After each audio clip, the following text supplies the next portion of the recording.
Welcome back to another Crowd Control. It's been a while you since were we've gone. had. I was gone. You were gone. I was gone. I'm still getting over jet lag so bad that Ryan had to knock on my That's true. bedroom door to wake me up. He broke into my house.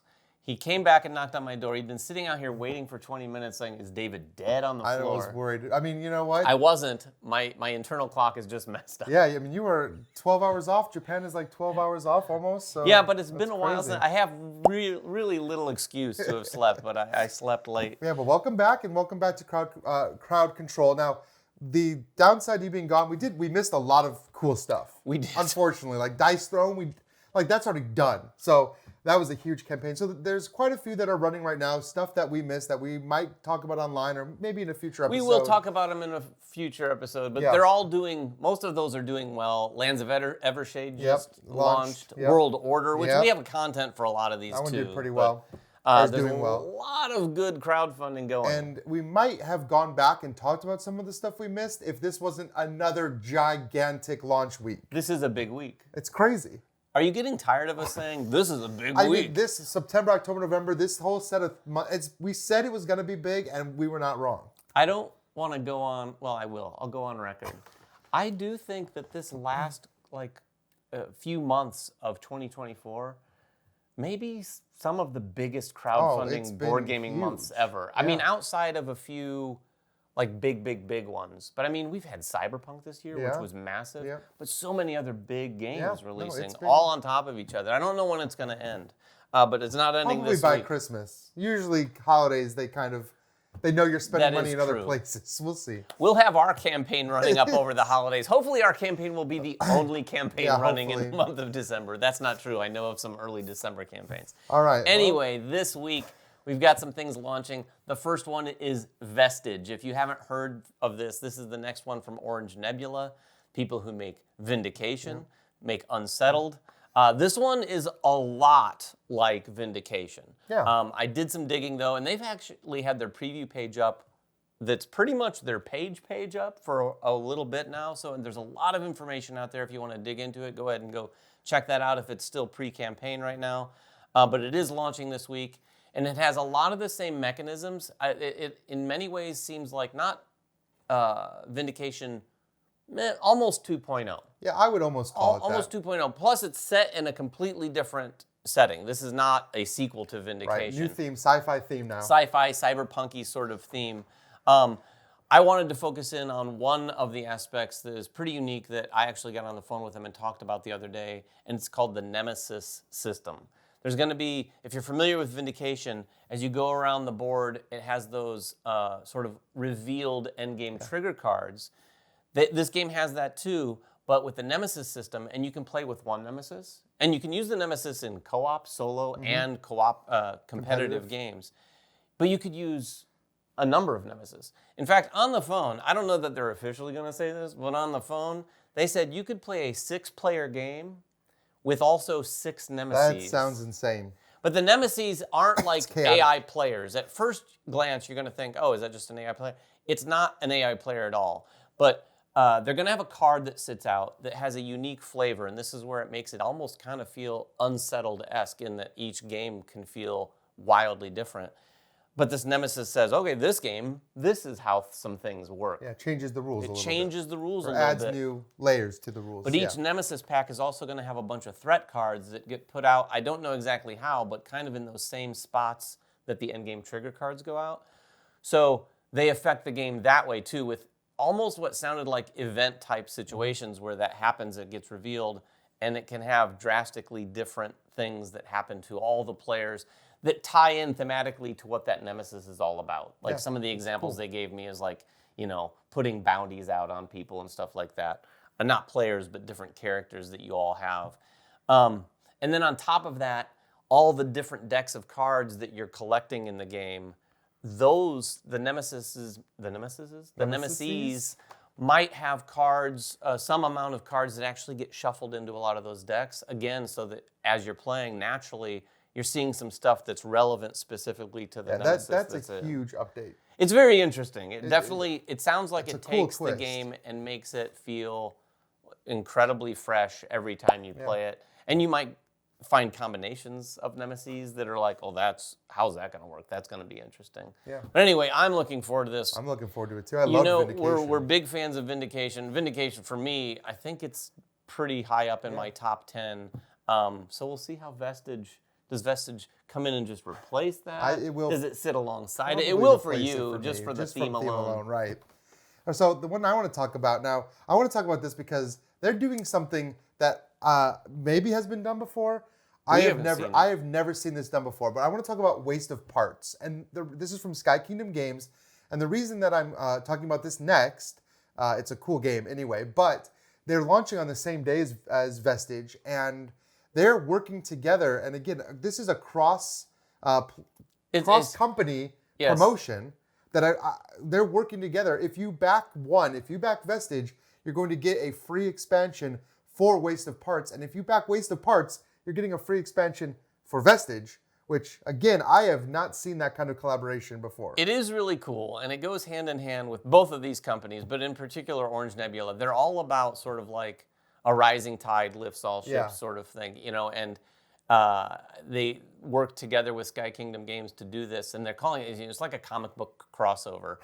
Even thematically, the two different little mini expansion type things They bring some concepts over. Feel like there's salvage and there's scrap in each other.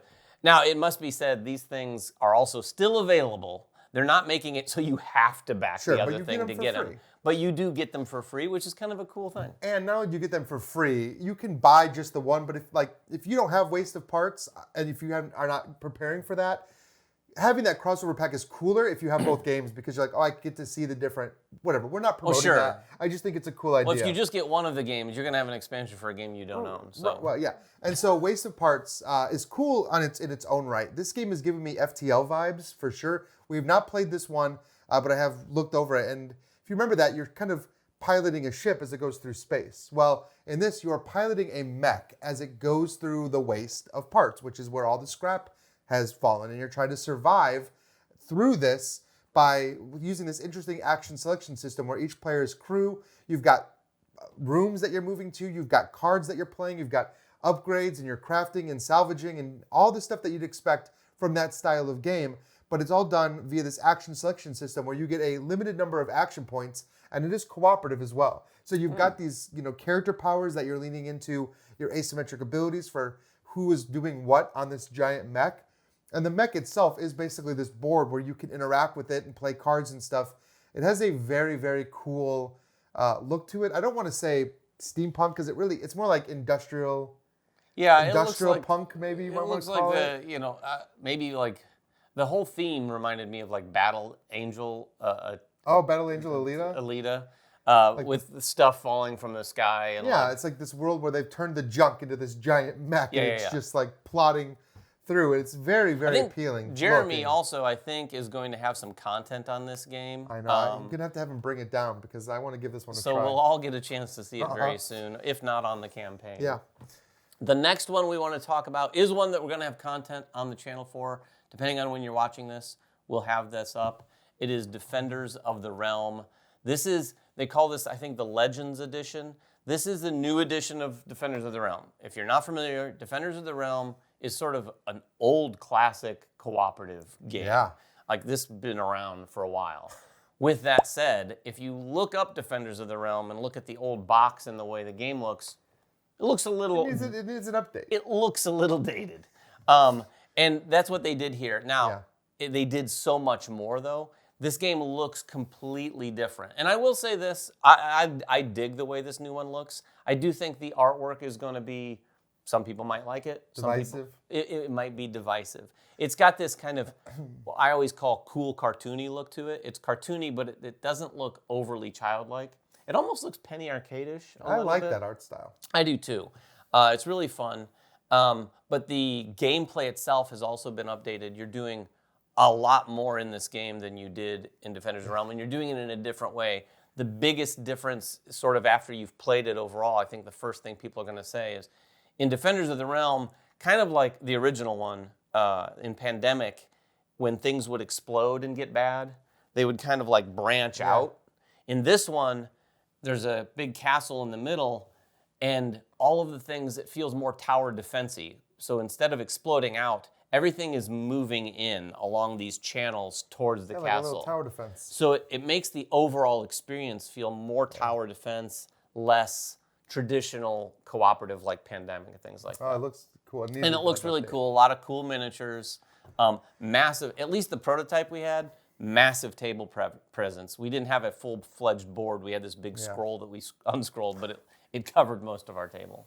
All right, and the last one I want to talk about, actually, I think we might have content for this one coming over the next week too. This is Revenant. This is coming from Mind Clash Games. I was a huge fan of Voidfall. That was one of my favorite games of the year. This is set in that same world, but what's interesting about this game is it super zooms in what's happening in Voidfall. So if you're familiar with the story of that game, it's these Voidfalls, these aliens or this corruption, whatever, has appeared, and like aliens are coming in and blowing everything up, and you are fighting back against them. But in this game, you are taking on the role of like one world ship that is trying to escape them.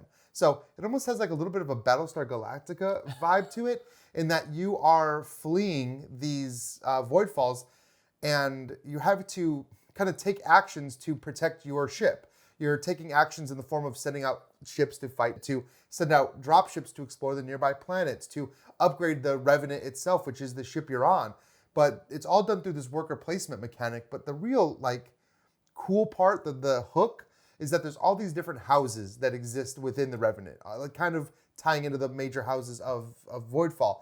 You are kind of allying with them in a very specific way. This is not a cooperative game because only one person will win. Even though you all are trying to protect your ship and make your ship better, you're taking actions on behalf of some of the different houses. And as you do, your reputation with that house is moving up. And you can also take actions to increase the strength of the house. And at the end of the game, your score is your reputation times their power. So you're in the situation where it's like, well, David's at full reputation with this house. Maybe we should all be hurting them and trying to knock their power down so that David doesn't get a ton of points. But it does sound like one of those things where you too could have high reputation. Or maybe I'm like, I'm going to ride the shirt tails. Right. Yeah. David's really working on this faction. I'm going to try to get to the top of this faction. And you're doing all that while trying to protect the ship. So it's a worker placement game, very, very different from Voidfall. But I love that they do take a lot of the same thematic ideas. And even the iconography, you're going to recognize a lot of the same iconography, although it's handled in a different way. It does, I think, make for a pretty seamless transition into Revenant. Would you say a lighter game than Voidfall? I mean, lighter than Voidfall. Voidfall's about as heavy as you get. This is still a pretty medium weight game. Yeah. Like, this is a big... It's not a light game by any means. No, it's a big game, and there is quite a bit going on that you're going to have to manage, but it's very cool.